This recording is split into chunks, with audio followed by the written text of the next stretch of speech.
Hi parents, hello. I wanted to come on today and talk to you guys about alienating behaviors. So recently I asked on our Facebook page about what are the three most sort of I guess malicious alienating behaviors that you have experienced in your case. And a lot of you guys have come in and share your stories, and I really appreciate that. And so today I wanted to come in and discuss the research in alienating behaviors and also walk through some of the stories that you guys have shared. And the point here is for you to first is to understand and having that awareness about your situation, but also for people that are still kind of on the fence and still not sure. And sometimes that's the thing with targeted parents, right? Is that we don't actually realize that we are the victim, and we overlook a lot of signs. And so I hope that by sharing with you guys, you will be able to look at your story, your situation, and be able to say, oh, this is also one of the alienating behavior. Because that's the thing is when you don't realize that that's actually part of their campaign, then you don't know how to address it. And by the way, let me know if you can hear me okay. Hi Octavia, I hope that that's the audio coming through okay, and let me know where you're calling in from. I didn't announce this in advance, so thank you for being here. Really appreciate it. And before I go in talking about the alienating behavior, I want to remind you guys about the campaign that we are doing, which is the public awareness campaign, which is a Boundless Love art installation. So please do help sending us the heart. So I put the address there up on the screen. Oh no, actually what I'm showing there, I'm not sure what I'm showing. So,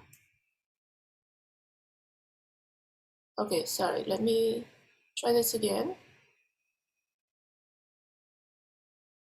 Okay, I think this is better. Okay, so what I'm showing you is the design, the concept for the art installation that we're working on, and it's called Boundless Love. What we are trying to build is this 7 foot tall installation that has the shape of the two open hearts that are not on the same plane. So this is a 3D, setup.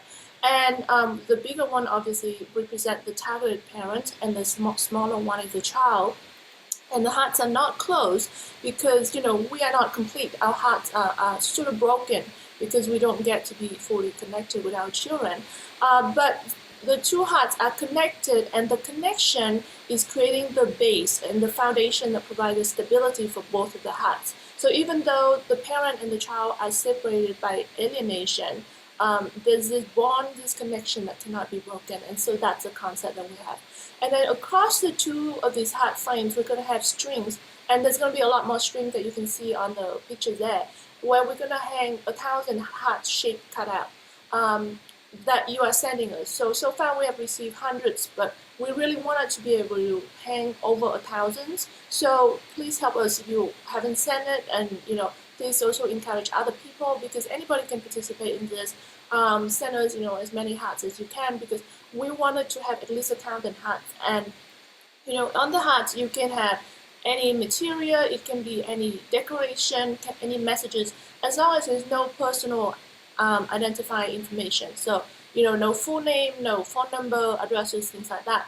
But we do want you to put in your city, because we want the world to look at this and see the messages, the boundless love that you have for your children, because I want this to reach the public from an emotional level, for them to look at this 1,000 messages that parents, even though when you don't get to be with your children, it still doesn't stop that love.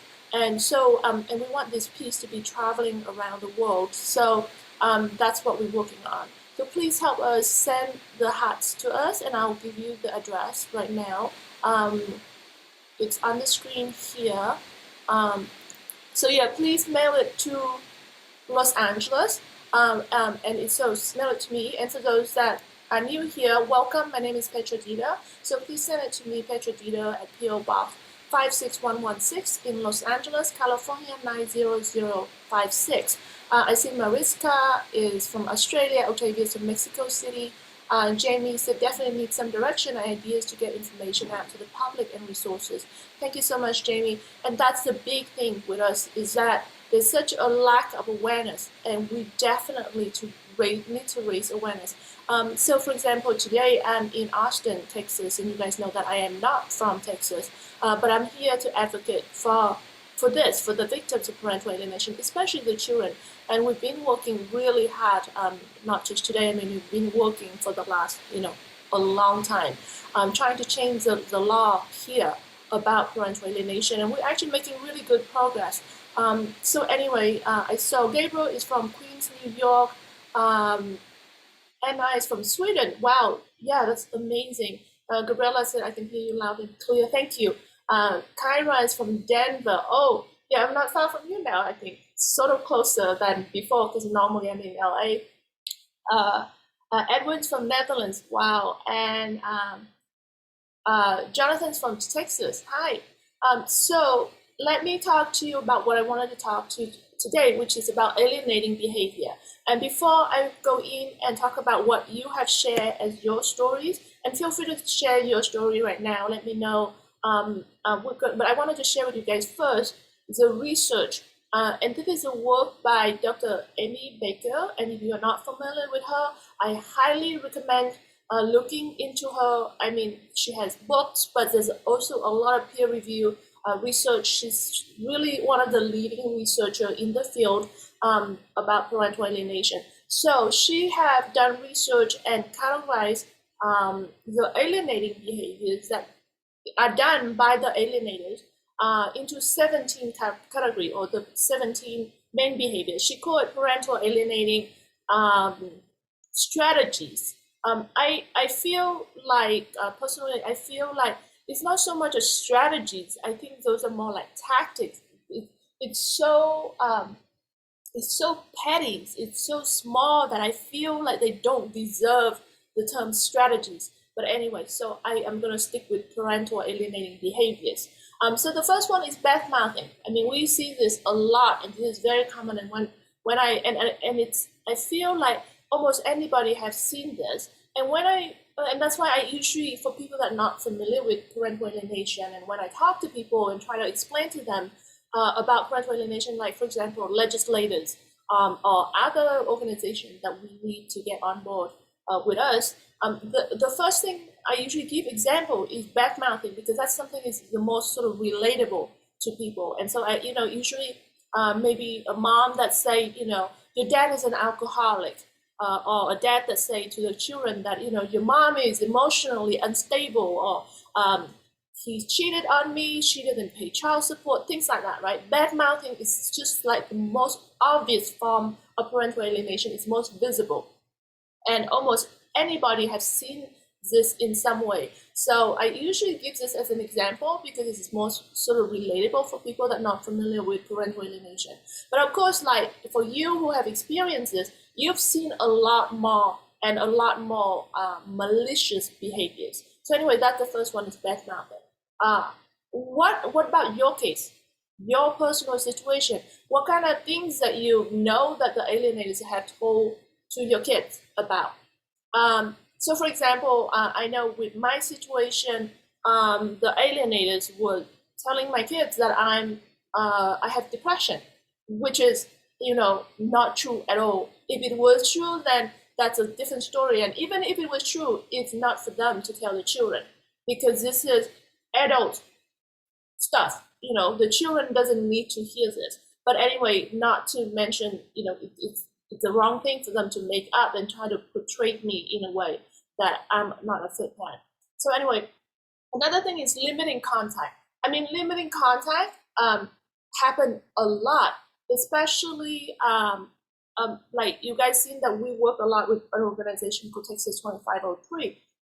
Parents that have court order that's supposed to have your children at a certain time, and then by the time that you're supposed to pick up your children, or the children supposed to be dropped off to you, the alienator, the other parent will refuse to give up the child, And so trying to limit your contact, I mean, custody interference is definitely the most obvious form, the most serious form of limiting contact. And a lot of parents don't realize that that's actually a felony. Well, I should say it's a criminal matter. So for depends on where you are. Some state it is a felony, some state it is a misdemeanor.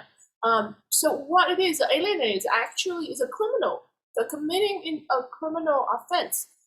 So anyway, that's one of the things that we support a lot in terms of the work of the advocates that help parents experiencing custody interference. So definitely that's another behavior. I'm curious, does this happen to you? Have you guys experienced contacts that being limited? And actually, I'm curious, how many of you guys still have contact with your children? Because alienation happen at different levels, at different degrees. And for some parents, they still have contact with children, but some parents don't have contact at all. So Mariska said, my ex limited contact by putting a restraining order on me, including my child based on completely false allegation, no consequences for lying and false allegation. That's another big problem, isn't it? Is that there's no penalties, no problem whatsoever. For example, yesterday I was talking to a legislator and a very big organization that have a lot of influence in legislation here in Texas. And when I brought up the problem of parental alienation, and their comment was like, well, doesn't it say in the court order that the other parent's supposed to give the child a certain time, and doesn't it say that the parent shouldn't be talking bad about it?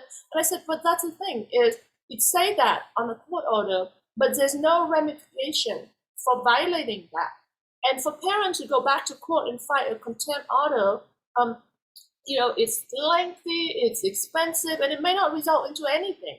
The other parent you could prove that the other parent violated the order, but there's nothing. We had an advocate yesterday with me, and she proved in her case, there's custody interference, there's violation, there's false allegation, and there's nothing that was done. There's no makeup time, there's no penalties in any case, so there's no implication to the abuser, and that's a very serious problem. See, Edwin said, I have no contact. I don't even know where on earth my daughter Pre is. Oh my God, I'm so sorry. That is terrible. Yeah, that's heartbreaking. I'm so sorry. And Jamie said, mine is minimal and interrupting and hung up on. So Jamie has very minimal contact. And when she's trying to reach out, her phone call get hang up. And that's the thing. That's a very big alienating behavior, isn't it? Which is limiting the contact. Okay, the other one there, the third one there is interfering with communication. So that's, hanging up on the phone, or when the child's talking to you on the phone or something, they will talk over the child, or, directing the child, trying to shape that conversation, trying to limit that conversation. And that's another big problem there, right? And you see this a lot. Jamie said, I'm looking into this now because the defamation of character, ongoing harassment, false allegation, and I have been a coach, etc. Yes, so a lot of parents don't realize that you actually have two routes. One is obviously the civil route, where you go and sue the alienated, either through the family court to try to get ramification in terms of the custody situation. You can also sue the alienator through the civil route, which is a tort, emotional abuse and harassment, and sort of a tort claim. And we had an event that talked about this, where we interview Ashish Joshi, talking about how to sue or go after the alienators for damages. I'm working on bringing another event soon about tort claims. So there's that route. And then there's another route that's completely separate from the civil route, which is the criminal route, which is when you have enough evidence and you can prove there's consistent perjury, lies and false allegation and things like that. If there's even, for some parents experience stalking, some parents even experience cyberbullying, where the alienators will do all sort of things online to try to intimidate you, to try to destroy your character, or custody interference, like I said, blatantly violate the court order. So with that, you can actually pursue the criminal route, which is you can actually pursue through the police and the district attorney as a victim. You're the victim of this criminal abuse, and the district attorney office, and you can go through that and push the district attorney office to hold the abuser accountable as a criminal. So there's that route. Now, nothing is easy. I wanted to say that, but I wanted parents to be aware that there's that option. It's going to take a lot of work, but it's possible, and know that you have options in your hand. Because what I really dislike is that a lot of parents feel like they are helpless, that they don't have any resources, that they don't have any options, and that's what I really, really don't want. I want you to feel empowered and feel aware of all these options out there. Okay, I'm going to keep going. The next thing is interfering with symbolic communications. So like pictures and gifts and things like that. So, like maybe the children have photos of you or gifts that you give, and then they would throw it away, they would destroy it, things like that. Or, we just past the period of Christmas, for example, parents that send gifts, they would not even give it to the child, right? Trying to interfere with that symbolic things that symbolize a relationship with you, right? So we see this situation a lot, and that's really painful, right? I've seen, for example, parents that were a story where like a parent would buy the child a blanket, a soft blanket, and the child loves this blanket. And then when the child would go bring the blanket to the other family, as soon as they walk in, the stepmom in the other family immediately take the blanket and wash it, like every single time, like trying to imply that the other household is dirty, and really destroying this blanket that was so soft and comfy, and now making it like tough and worn out, because they're trying to destroy what is special about your relationship. It's malicious, it's destructive, and the kind of damage that it does to your child, how hurtful it is, and the child doesn't have the option to fight back in this, and eventually it really affects the child in so many ways. Okay, withdrawal of love is another alienating behavior.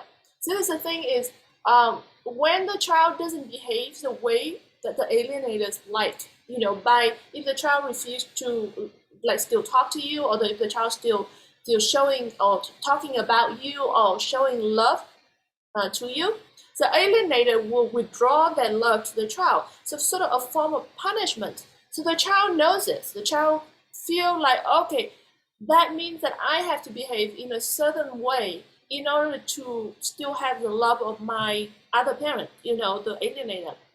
So in order to get approval and love and accepted by the alienator, the child feel like they have to reject you. And this is the thing. That is because the alienator's love for the child is conditional. It's not unconditional. And the child knows this. The child can feel this. And on the other hand, your love for your children is unconditional. And that's why the child feel like, okay, the child can give you up. You are the chosen one. You're the one that no matter what, you still love the child, but the child have to choose, and the child is gonna go with the alienators and try to get approval from the alienator because their love is conditional. Okay, the next item is telling the child that the targeted parent is dangerous. So false allegation with CPS or even in court and things like that. So I just mentioned to you in the chat room, some of you talk about this. And that's the problem. Some of you have CPS turn up to your house like day in and day out, 20 times, 30 times, going on for years, and just false allegation after false allegation after false allegation. And sometimes they were engaged in not just they themselves reporting to the CPS.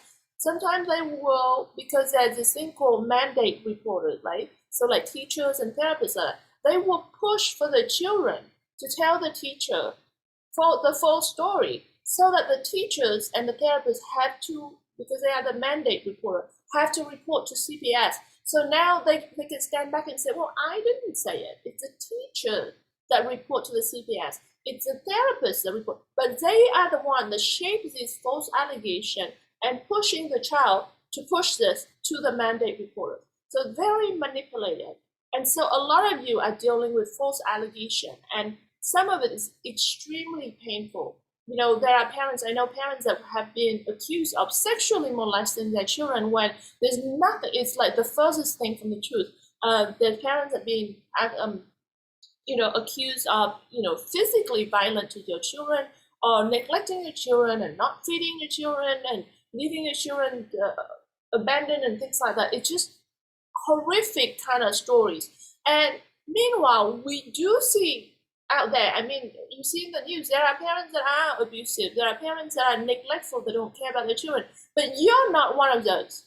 I mean, the reason you are here, and I know the reason you are here, because you care about your children, you love your children, you wanted to be there for your children, and yet you're being accused of these horrific behaviors, and it's just horrible, and sometimes it destroys life. I mean, we've seen stories of parents that are getting killed for this false allegation. It's shocking.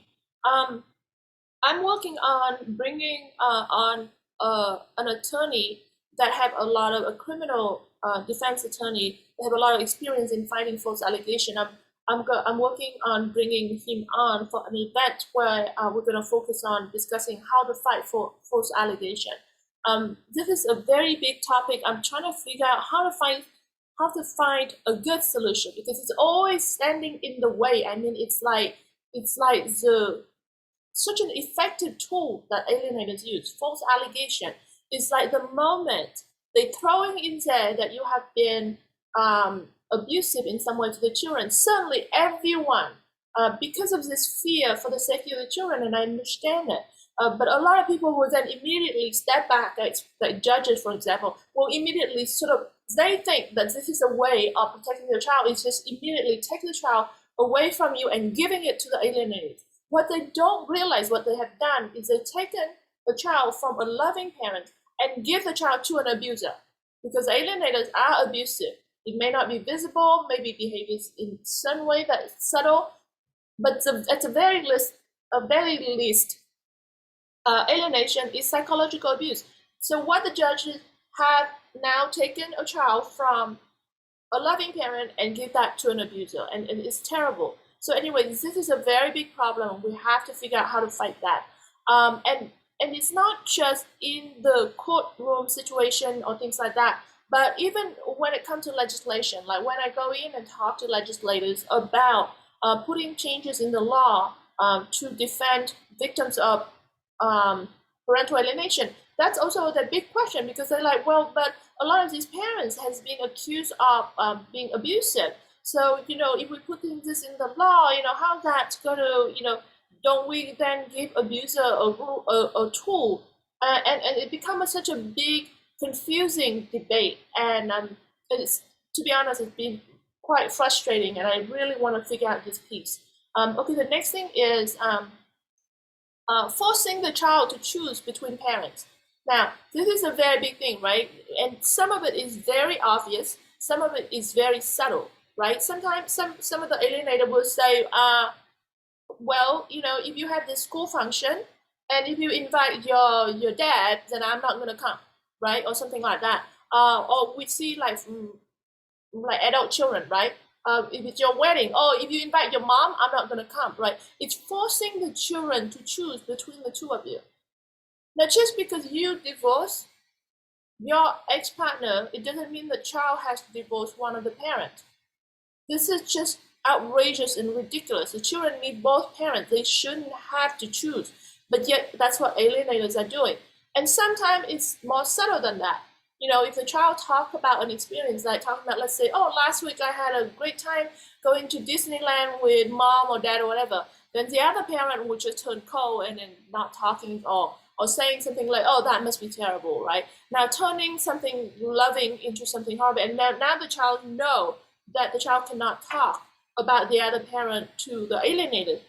That's a form of forcing the child to choose between parents. Okay, another thing is telling the child that the targeted parent does not love him or her, right? And this is so easy for alienators to do, because they already limit the contact. They prevent you from being able to reach your children. And now they go, well, look at that. Your mom or your dad doesn't even talk to you, doesn't contact you, doesn't even send you gifts on your birthday or Christmas, right? Because they throw the gift away. So now they can easily say, see, they don't love you. And this happened to me throughout my childhood. Your dad doesn't care about you. Your dad doesn't love you. Your dad, all these things. And what it does to the child, my gosh, as a child, you just feel like, why am I not good enough? Why doesn't even my father love me? That's for me. And what it does to your self-esteem, and it goes with you for the rest of your life. And that's the thing that goes with all the children that experience parental alienation, like the impact it does to this child, the psychological impact, and it's not just short term, it's the long term thing. And when it does that, it impacts every aspect of their life. How they perform in school, how they perform in their career, and how they are in their personal relationship, every aspect of their life and their health. Okay, the next thing on the list here is confining in the child. So really things that going on between parents are adult problems. Children should not be put in the middle. Children should not be involved in that kind of things. But alienators will go in and they will start, saying things like, like I said, your mom cheated on me, or your dad didn't pay child support, or things that children should not be talked about, or like, oh, your dad left me, abandoned me, things like that, right? This is adult problems. Children should not. And what they're doing is trying to gain the sympathy card.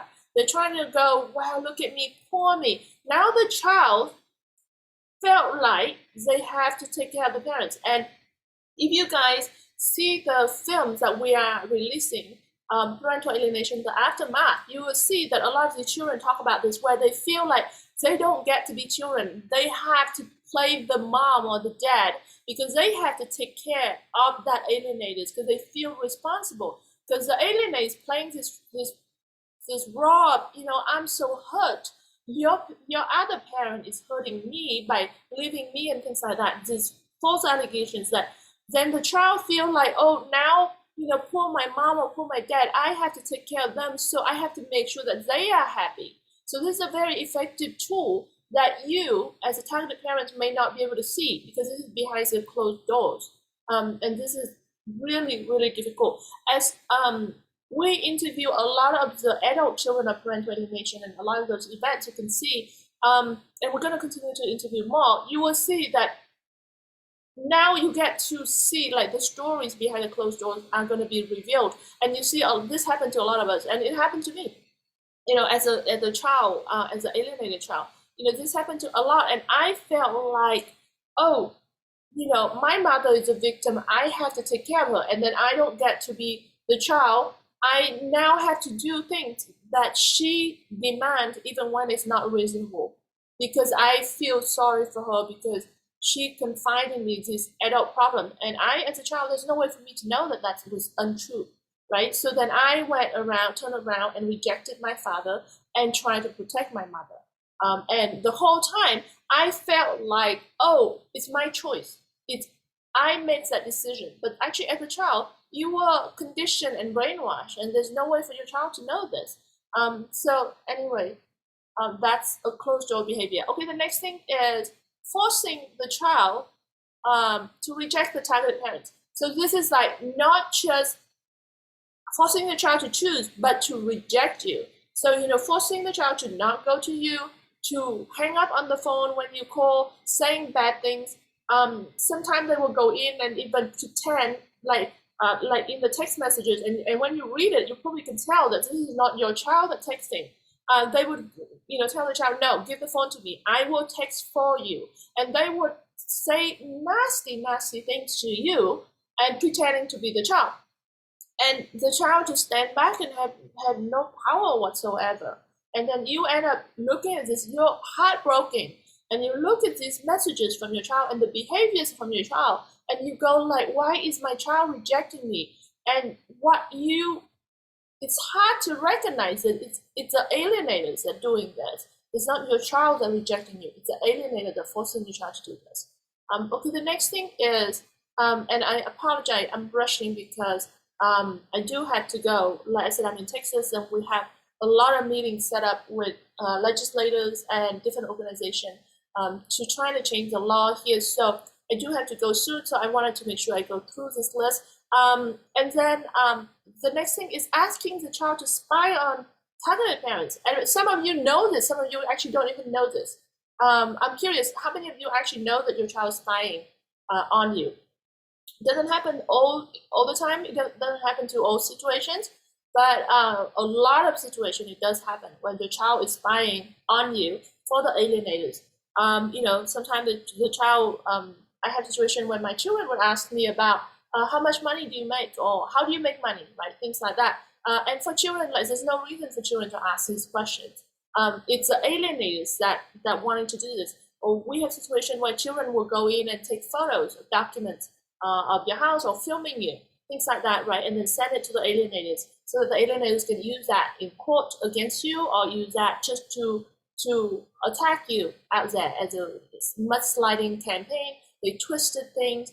So Anne said that's what happened to her situation. Every move of mine is recorded. And isn't that horrible? Like, you're living your life, you can't even live your life because you're being watched the whole time, and everything that you do is being twisted out of context and painted these horrible pictures. So Jamie said kids let it slip and their dad hurt them before and they hung up the phone. Yeah, that's the thing. Sometimes, the child will then call the alienators, leave the phone on, and then have a conversation with you. And sometimes the child will pretend, will provoke you into an argument, and then they will have the phone or recording you, provoking you so that you react. And if you don't know this, if you reacted, and sometimes you do, because it's natural to react to a behavior that's just outrageous or something that's really wrong, right? So then when you raise your voice or when you react, they will film you and or putting you on the phone so that the alienators can record you, and then now it's taken out of context and you being portrayed as this monster. Jessica said, I'm from Mexico, thank you for all this information, and all these things are happening too. The couples just don't know how to say goodbye without hurting their kids. Yeah, that's the problem, right? People are malicious to their ex, and then now the child's being caught in the middle. The child's being used as a tool. And when I talk to a lot of these organizations and these legislators, they all say, yeah, we understand, we see this, right? It's real, it exists, and everybody can tell that that's a problem, yet nobody's doing anything about it. And that's why we are out there pushing. It's terrible. Okay, the other thing is asking the child to keep secret from the targeted parent. So things like, and we see this a lot, like what they do, things that they do that are really not acceptable. We've seen situations where the children are left, left with, for example, the alienators may left the child in an abusive environment because they don't care enough for the children, and then say, don't you dare telling your other parent, right? Or left the children without food, or getting the children into things that are really dangerous for children, like getting the children to drive when they're too young to drive, getting children, even situations with drugs, things like that, right? And then say, no, don't you dare telling your other parent about this. Forcing the children to keep secret when it is really unhealthy for the children to do this, to be involved in things like that. Okay, the next thing is referring to the targeted parent by first name and encouraging the child to do the same. So instead of saying, oh, have you talked to your dad, or have you talked to your mom about X, Y, and Z, they will say, oh, have you talked to David about, now suddenly they encourage the child to be disrespectful to you, and they try to remove your role as a parent.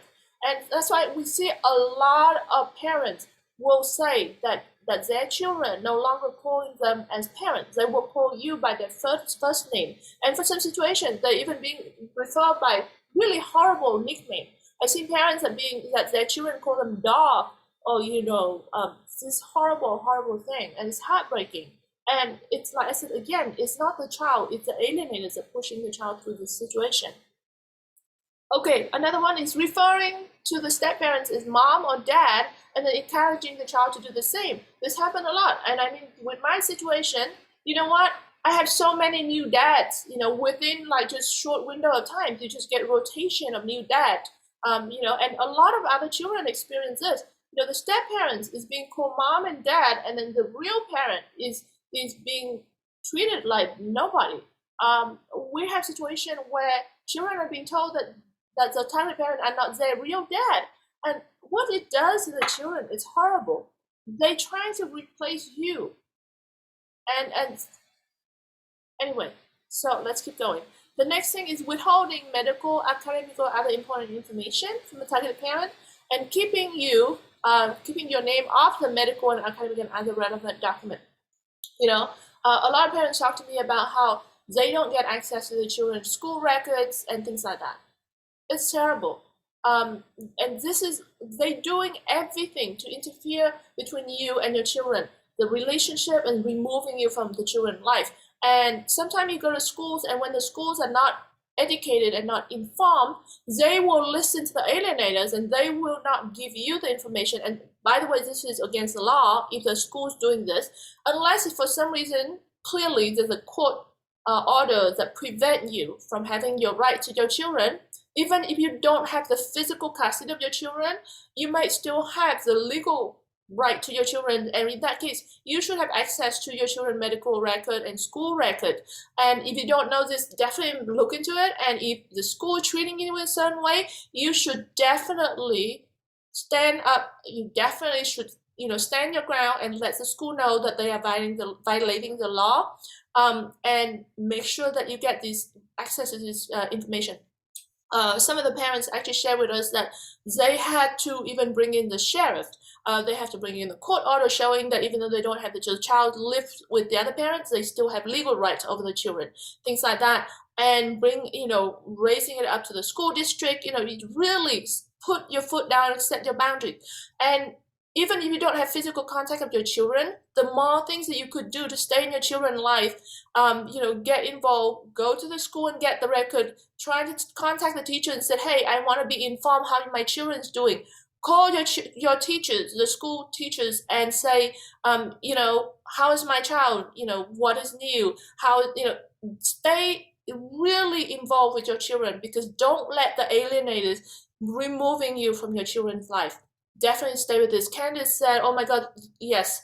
They are trying to tell my youngest he was adopted, that I'm not his mom and my family is not his family, but he's their father. Yeah, it's horrible. It's horrible, the kind of things that they do. And the damage that they do to your children. Okay, the next thing is changing your child's name to remove association with the targeted parents. Now, sometimes they do this officially. They're sneaking in and doing this without your approval. Sometimes they will fudge your signature, but sometimes they will do this unofficially. So they would enroll the children under a different name and force the child to use this new name, because they're trying to remove the association with you. And completely illegal, by the way. But this is some of the things that they do. And that's why we created a flyer for school teachers and the school staff members. So it's an educator's information sheet. We're going to release that soon. But these are some of the information that we want the school to be aware, is that the school has the responsibility to provide access and medical academic records to you as a targeted parents. They cannot just remove you from the children's life. And that things like, when they notice that the children is going to school and enroll in a name that's different than their actual real name, or if for some reason their name are being changed very suddenly, that there's a chance that the school should pay attention, that this is probably a form of alienation, and they should take care of the children. Yes, Jessica said nobody can replace a lovely dad or mom. That's true. That's the thing. They cannot replace a loving parent, and they are trying, and they're destroying the children. Okay, the last thing here on the list, the 17 alienating behaviors, is cultivating dependency, undermining the authority of the targeted parent, and may include overly permissive parenting by the alienating parent.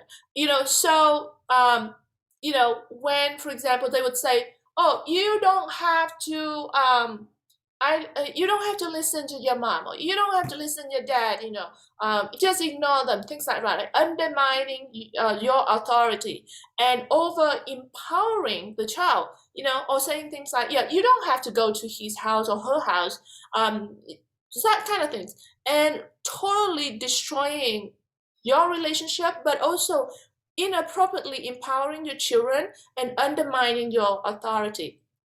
Jamie asked, said, I want the copies of the flyer for the school ASAP. Yes, we are running it through some people to get feedback.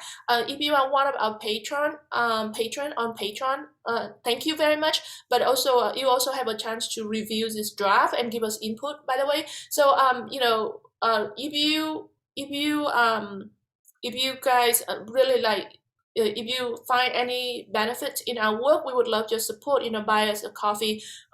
Like, so for example, my travel here to Texas, it would not have been possible without the support of the people on Patreon. Some people give us $5 a month, something like that. It's basic because all of our work here are free. So, any of your support will really help.